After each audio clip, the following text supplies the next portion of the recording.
नमस्कार. देवेंद्र फडणवीस यांच्याविषयी काहीही बोलण्याची खरं म्हणजे अजिबात इच्छा नसते, परंतु ते सध्या रोज असं काहीतरी उटपटांग बोलतात की आपला अगदी नाईलाज होऊन जातो आणि त्यांच्या त्या बोलण्याचं पोस्टमार्टम करावंच लागतं. खरं म्हणजे मागील काही दिवसांमधली फडणवीसांची सगळी वक्तव्य आपण अगदी बारकाईनं पाहिली तर त्यामध्ये त्यांची कुठली रणनीती वगैरे यापेक्षा आपल्याला अधिक जाणवतं काय तर त्यांची हतबलता किंवा त्यांचं झालेलं खच्चीकरण. एकनाथ शिंदे, अजित पवार यांची आरेरावी, नरेंद्र मोदी आणि अमित शहांचं वर्तन, महाराष्ट्रातून घटता प्रतिसाद, अशा सगळ्या बाबींमुळे देवेंद्र फडणवीस मानसिक तणावात असल्याचं स्पष्टपणे जाणवतं. आणि या अशा खचलेल्या मानसिक अवस्थेमधूनच मग कसलाही धरबंध नसणारी त्यांची वक्तव्य अलीकडे वारंवार येत आहेत. त्यांनी खरं म्हणजे कुठेतरी एखाद्या मनशांती केंद्रामध्ये 2-4 दिवस जाऊन राहायला हवं आहे. मानसिक शांततेची त्यांना सध्या नितांत आवश्यकता आहे. अन्यथा परिस्थिती अधिक बिघडू शकते आणि मग पुढे कदाचित मानसोपचारांची सुद्धा गरज त्यांना भासू शकते, सांगता येत नाही. राहुल गांधी यांच्या भारत जोडो अभियानाला अर्बन नक्षलवादाशी जोडलं फडणवीसांनी काल. त्यामुळेच त्यांची आता अधिक काळजी वाटू लागलेली आहे. फेक नॅरेटिव्ह आणि अर्बन नक्षलवाद हे 2 शब्द देवेंद्र फडणवीसांच्या सध्या अगदी तोंडात बसलेले आहेत.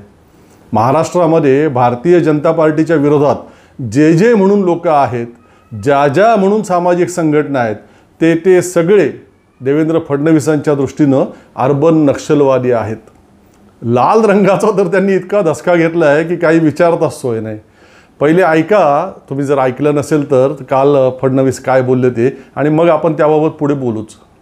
भारत जोडो हा जो काही एक समूह तयार करण्यात आलेला आहे, या समूहामध्ये अनेक संघटना अशा आहेत की ज्या संघटना अतिशय एक्स्ट्रीम डाव्या विचाराच्या आहेत, ज्यांची ध्येयधोरणं जर आपण बघितली, ज्यांची कामाची पद्धत आपण बघितली तर ही अराजक पसरवणारी अशा प्रकारची ही संपूर्ण सिस्टीम आहे. एनार्किस्ट सिस्टीम त्याला आपण म्हणू शकतो. एकीकडे राहुल गांधी एक पुस्तक आपल्याला दाखवतात, खरं म्हणजे संविधानाचा सन्मानच केला पाहिजे, पण मग लाल संविधान का? कोणाला तुम्ही इशारा देताय? लाल संविधान दाखवून किंवा लाल पुस्तक दाखवून तुम्ही कोणाला त्या ठिकाणी इशारा देताय? आणि संविधानाचा अर्थ असतो ऑर्डर आणि एनार्कीचा अर्थ असतो डिसऑर्डर. तुम्ही अराजक पसरवताय, त्यामुळे संविधान आणि भारत जोडो याच्या नावाखाली अराजकता पसरवणाऱ्या लोकांना एकत्रित करून समाजामध्ये विद्वेष आणि अराजकता तयार करण्याचं काम या ठिकाणी होत आहे. आणि अर्बन नक्षलवाद हा यापेक्षा वेगळा नाही आहे. अर्बन नक्षलवादाचा अर्थ असा आहे की लोकांची मन प्रदूषित करायची, कलुषित करायची, त्यांच्यामध्ये अराजकतेचा एक रोपण करायचं, जेणेकरून देशातल्या ज्या संस्था आहेत, देशातल्या ज्या सिस्टीम्स आहेत, याच्यावरचा त्यांचा विश्वास उडेल आणि कुठेतरी या देशाच्या एकतेला आणि एकात्मतेला धोका निर्माण होईल. हेच काम आज या अराजकतेला पसरवण्याच्यामुळे राहुल गांधींच्या माध्यमातून होत आहे आणि मी त्याच्यावरच बोललो आहे. ऐकलं, माझ्या घरामध्ये देव्हाऱ्याच्या शेजारी एक छोटी जागा आहे आणि तिथे स्वच्छ लाल कपड्यामध्ये लपेटून ज्ञानेश्वरी आणि तुकाराम गाथा मी ठेवलेली असते. मला त्यातील काही संदर्भ हवे असले की मी ते उघडतो आणि काम झालं की परत धुळीमुळे किंवा अगरबत्तीच्या राखेने वगैरे ते खराब होऊ नयेत ग्रंथ, म्हणून त्या लाल कपड्यामध्ये पुन्हा लपेटून ठेवत असतो. आज सकाळी देवाऱ्यामध्ये अगरबत्ती लावताना तिकडे लक्ष गेलं आणि खरं सांगतो देवेंद्र फडणवीसांचा चेहरा समोर आला. हसू नका, अगदी खरं सांगतोय मी. अहो फडणवीस साहेब, राहुल गांधींकडील संविधानाच्या प्रतीच्या मुखपृष्ठाचा रंग लाल आहे म्हणजे त्याच्या आत बाबासाहेबांचं संविधान नसून त्याच्यामध्ये नक्षलवाद भरलाय का? कुठल्या दिशेने डोकं चालतं तुमचं फडणवीस साहेब? कुठलं लॉजिक आहे तुमचं? संविधानामध्ये असलेली मूल्य ही त्याच्या मुखपृष्ठावरील रंगानुसार बदलत असतात काय? ती संविधानाची प्रत उघडून राहुल गांधी त्यातील तत्व जनतेसमोर मांडतात, ती सगळी बाबासाहेबांनी लिहिलेलीच असतात हो संविधानामध्ये. आणि तुमच्या या लाल रंगावरून अजब तर्कटाचा आधार घेऊन समजा आता मी म्हणालो की देशाच्या अर्थमंत्रीबाई निर्मला सीतारामन या संसदेमध्ये अर्थसंकल्प मांडताना तो लाल कपड्यामध्ये किंवा लाल रंगाच्या बॅगेमध्ये आणतात म्हणून ते नक्षलवादाचं प्रतीक आहे. निर्मला सीतारामन यांचा अर्थसंकल्प नक्षलवादाला पूरक आहे असं मी म्हटलं तर चालणार आहे का हो फडणवीस साहेब? तुम्हाला थोडा तरी विचार करून बोलत जाओ. काय चालवले तुम्ही हे? कन्याकुमारी ते काश्मीर आणि मणिपूर ते मुंबई अशा साऱ्या देशातील जनतेला एकतेचा संदेश देणाऱ्या भारत जोडो यात्रांना तुम्ही अर्बन नक्षलवादाची उपमा देता. फडणवीस साहेब, तुमच्या नेत्यांच्या, तुमच्या पक्षाच्या यात्रा लोकांना एकमेकांपासून तोडणाऱ्या असतात. प्रांतिक, जातीय, धार्मिक तेढ निर्माण करणाऱ्या असतात. सर्वसामान्य लोकांमध्ये, सर्वसामान्य देशवासियांमध्ये भीतीचं वातावरण निर्माण करणाऱ्या असतात. लालकृष्ण अडवाणींपासूनचा इतिहास आहे याबाबतचा. राहुल गांधींच्या भारत जोडो यात्रेने या देशातील लक्षावधी दुभंगलेली मनं सांधली. सगळे प्रदेश एकमेकांच्या अधिक जवळ आले. आमची दुःख, आमच्या वेदना, आमच्या समस्या, आमच्या अडचणी जाणून घेण्यासाठी कुणीतरी एक नेता आमच्या दरवाजापर्यंत पोहोचलाय या भावनेनेच लोक सुखावले. कुठलं राष्ट्रविघातक कृत्य त्या राहुल गांधींच्या दोन्ही यात्रांमुळे झालं की ज्यामुळे तुम्ही त्या यात्रांवरती असले बिनबुडाचे अर्बन नक्षलवादाचे आरोप करता? सगळ्या देशातील सामाजिक कार्यकर्ते, अनेक पत्रकार, अभिनेते आणि वेगवेगळ्या क्षेत्रांमधील लोक त्या भारत जोडो यात्रांमध्ये सामील होते, स्वयंस्फूर्तीने सामील होते. ते सगळे तुमच्या दृष्टीने अर्बन नक्षलवादी. भारत जोडो, निर्भय बनो, संविधान बचाओ अशा प्रकारचे वेगवेगळे ग्रुप काम करतायत आताही महाराष्ट्रामध्ये. लोकांना जागृत करतायत, सत्य सांगतायत. त्यांना अर्बन नक्षलवादी संबोधून त्यांना घाबरवण्याचा हा तुमचा प्रयत्न आहे. त्यांच्यावरती दबाव आणण्याचा तुमचा हा प्रयत्न आहे. भारतीय जनता पार्टीच्या किंवा महायुतीच्या विरोधामध्ये सामाजिक संघटनांनी, सामाजिक कार्यकर्त्यांनी प्रचार करू नये म्हणून तुमचे हे सगळे उद्योग चाललेत ना फडणवीस साहेब. परंतु त्याचा काहीही उपयोग होणार नाही. कोणीही तुम्हाला तुमच्या या सगळ्या काव्यांना घाबरणार नाही, लक्षात असू द्या. भारतीय जनता पार्टीशी संबंधित दुसरे आणखीन 2 लोक काल असंच काही बाई बरळले.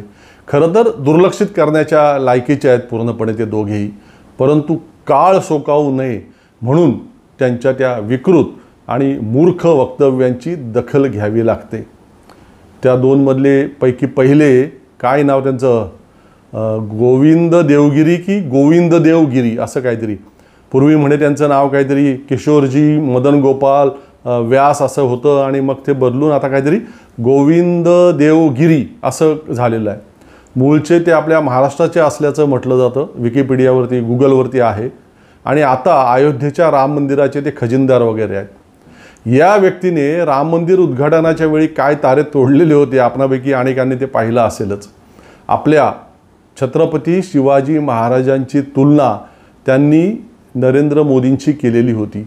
आणि श्रीशैलमला छत्रपती आपले शिवाजी महाराज जेव्हा गेले होते तेव्हा त्यांच्या मनामध्ये संन्यासी होण्याचा विचार आला होता, परंतु सोबतच्या बाकीच्या सरदारांनी त्यांना त्यापासून परावृत्त केलं आणि पुन्हा स्वराज्यामध्ये आणलं असं काहीतरी ते बोलले होते. वक्तव्य त्यांचं होतं. महाराज समर्थ रामदासांचे शिष्य होतेच असं त्यांनी सांगितलं होतं. खरं म्हणजे यापैकी कुठलीही बाब, कोणत्याही विश्वसनीय शिवचरित्रामध्ये याचा कुठेही संदर्भ सापडत नाही. परंतु हे गोविंद देवगिरी मात्र हे ठासून सांगत असतात. मित्रों, लोगों को पता नहीं है शायद, वे स्वयं जब मल्लिकार्जुन के दर्शन के लिए श्रीशैलम के ऊपर गए, 3 दिन का उपवास किया, 3 दिन शिव मंदिर में रहे और महाराज ने कहा कि मुझे राज्य नहीं करना है, मुझे संन्यास लेना है, मैं शिव जी की आराधना के लिए जन्मा हूं, मुझे संन्यास लेना है, मुझे वापस मत ले जाइए। इतिहास का वो बड़ा विलक्षण प्रसंग है। उस प्रसंग में उनके सारे ज्येष्ठ मंत्रियों ने उनको समझाया और लौटा करके लाया कि यह भी आपका कार्य भगवत सेवा ही है। आज हम लोगों को उसी प्रकार के एक महापुरुष ऐसे प्राप्त हुए हैं जिसको भगवती जगदम्बा ने स्वयं हिमालय से लौटा करके भेज दिया कि जाओ भारत माता की सेवा करो, तुम्हें भारत माता की सेवा करनी है। तर असे हे स्वामी खरं म्हणजे विवेकानंदांशिवाय अन्य कुणालाही स्वामी म्हणायला आपली जीभ रेटत नाही, धजावत नाही. आणि या अलीकडच्या उथळ, अविवेकी, अर्ध्या हळकुंडानं पिवळ्या झालेल्या भगवे वस्त्रधारी स्वयंघोषित बुवाबाबांना संत किंवा स्वामी म्हणणं म्हणजे आपल्या ज्ञानेश्वर माऊली ते गाडगे महाराजांपर्यंतच्या सगळ्या थोर संत परंपरेचा आपण कुठेतरी अवमान करतो की काय, असं सारखं आतमध्ये वाटत राहतं. तर या गोविंददेव गिरी महोदयांनी काल काहीही कारण नसताना राहुल गांधींच्या विषयी अतिशय उथळ स्वरूपाचं आणि अगदी विकृत म्हणता येईल अशा पद्धतीचं वक्तव्य केलं. खरं म्हणजे ते तुम्हाला ऐकवण्याची माझी इच्छा नाही, परंतु जर तुम्ही ऐकलं नाही तर त्यातील विकृती तुम्हाला कशी कळणार ना, म्हणून ऐकवावं लागतंय. ऐका. या अत्यंत महत्वपूर्ण देशाला नेस्तनाबूत करण्याकरता किती विदेशी शक्ती सगळीकडनं गिधाडांच्या सारख्या टपून बसलेल्या आज केवळ नाहीये तर लचके तोडण्याकरता पुढे घोंगावत आहेत. आणि त्यांच्यातलं एक घुबड पप्पू नावाचं या देशामध्ये सगळीकडे हिंडून त्या देशाच्या संस्कृतीचा नाश करण्याकरता जातीपातींच्या मध्ये कशा प्रकारे आपण मतभेद निर्माण करावे याचा प्रयत्न करतोय.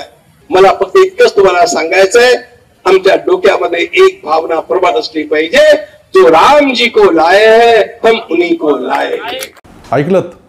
नाक्यावरती उभी असणारी टवाळखोर पोरांची जशी भाषा आणि बुद्धी असते तशीच ही भाषा आणि तशीच बुद्धी. आणि या माणसाला बरेच लोक स्वामी म्हणतात. खासदार आणि संसदेतील विरोधी पक्षनेता असणाऱ्या व्यक्तीबद्दल हा माणूस कशा पद्धतीने बोलतोय पहा. खरं म्हणजे खुद्द भारतीय जनता पार्टीचे लोकसुद्धा आता राहुल गांधींना पप्पू म्हणणं टाळतात, म्हणत नाहीत, दिसत नाही आता. कारण ज्याला ते पप्पू म्हणून हिनवायचे, टिंगल करायचे, त्याच माणसानं मोदी आणि भारतीय जनता पार्टीला बहुमतापासून लांब ठेवण्याचा पराक्रम करून दाखवला. सगळ्या टिंगल टवाळी करणाऱ्यांचे दात राहुल गांधींनी त्यांच्या सगळ्यांच्या घशामध्ये घातले. पण आता आपल्या महाराष्ट्रातील निवडणुकीमध्ये भाजपचं पारडं थोडंसं हलकं असल्याचं पाहून हे सगळे भारतीय जनता पार्टीचे जवळचे भगवे वस्त्रधारी कार्यान्वित झालेत. हा माणूस भागवत धर्म, रामायण, महाभारतावरती वगैरे प्रवचन करतो म्हणतात. आणि याची भाषा ही अशी इतकी घाणेरडी. मुळात धर्माचं काम करताय ना तर तेच करा की. राजकारण करायचं असेल तर ती भगवी वस्त्र उतरवा आणि या थेट राजकारणामध्ये. मग तुमच्या या अशा प्रकारच्या वक्तव्यांविषयी कुणाला काय हरकत असण्याचं कारणच नाही. पण अध्यात्माचा मुखवटा परिधान करायचा आणि त्याआडून विकृत राजकारण, धर्मांध राजकारण करून लोकांना भ्रमित करायचं हेच या भारतीय जनता पार्टीच्या पाळीव लोकांचे उद्योग. पप्पू आणि घुबड म्हणे. कुठे आमचे थोर स्वामी विवेकानंद आणि कुठे त्यांचे आदर्श विचार आणि कुठे हे आजचे उथळ स्वयंघोषित स्वामी. आपले जगद्गुरू तुकाराम महाराज म्हणतात, अल्प असे ज्ञान अंगी ताठा अभिमान, तुका म्हणे लंड त्याचे हाणोनी फोडा तोंड. आता आपल्या काही प्रेक्षकांना वाटेल की शी ही काय भाषा, परंतु ही आपल्या तुकाराम महाराजांचीच भाषा आहे. रोखठोक गावरान मराठी. आणि ती तुम्हाला तुकोबारायांच्या अनेक रचनांमध्ये सापडेल. त्यांचं ते प्रसिद्ध वचन कोणीतरी नंतरच्या काळामध्ये सुधरवून टाकलं, खरं म्हणजे बिघडवलं आहे. जसं गाथेमध्ये अनेक अभंग नंतर घुसडण्यात आले तसंच ते भले तरी देऊ कासेची लंगोटी नाही आहे. ओरिजिनल जे आहे ते असं आहे, भले तरी देऊ गांडीची लंगोटी, नाठाळाचे काठी देऊ माथा. कोणीतरी नंतर ते गांडीची लंगोटी ऐवजी कासेची लंगोटी करून टाकलं. पण माझं याबाबत असं म्हणणं आहे स्वतःचं की आपण काय संत तुकाराम महाराजांपेक्षा श्रेष्ठ आहोत काय? त्यांच्यापेक्षा अधिक बुद्धिमान आहोत का? त्यांच्या शब्दांमध्ये बदल करण्याचा आपल्याला काय अधिकार आहे? आणि कशासाठी?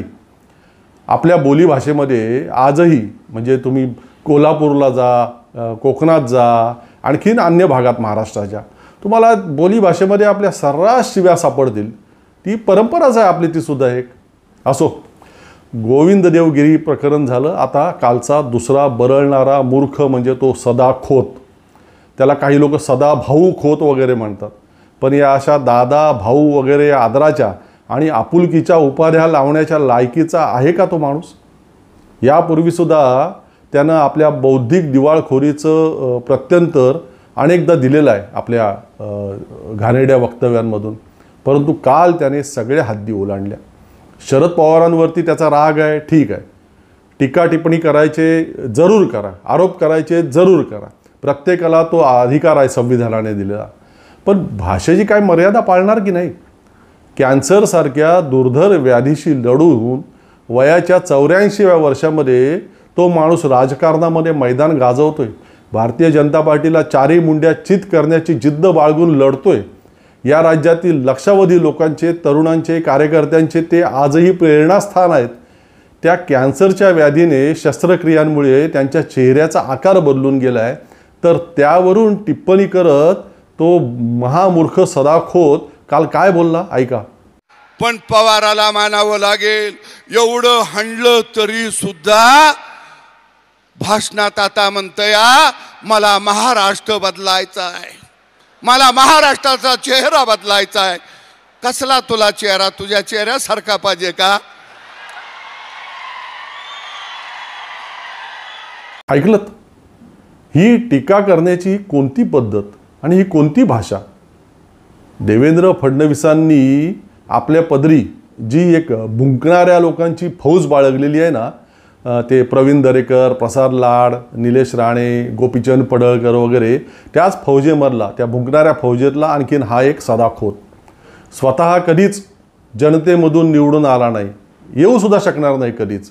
आणि जे गेली तब्बल 50 वर्षांहून अधिक काळ सातत्यानं लोकांमधून निवडून येत राहिले, लोकशाहीच्या वेगवेगळ्या सभागृहांमध्ये कार्यरत राहिले, त्यांच्यावरती हा मागच्या दारानं विधान परिषदेमध्ये जाणारा सदाखोत या अशा घाणेरड्या पद्धतीने टीका टिप्पणी करतोय, घाणेरड्या पद्धतीने बोलतोय. आम्ही जे नेहमी बोलत असतो ना की फडणवीसांनी महाराष्ट्र नासवला, हे त्याचं एक उदाहरण.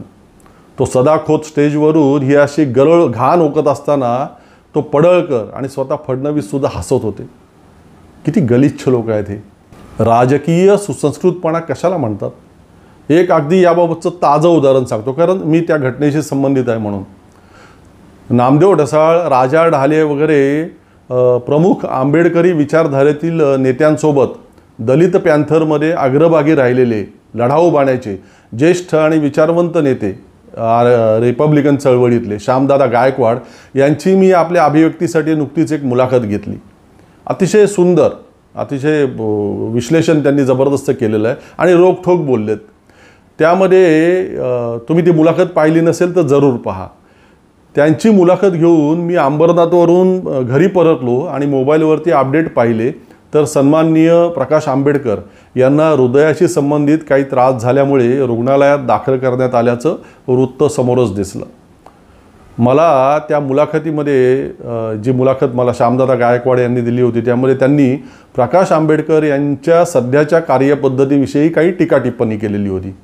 त्यामुळे आता काय करावं या विचारामध्ये मी होतो आणि नेमका तेवढ्यातच श्यामदादा गायकवाड यांचा मला फोन आला.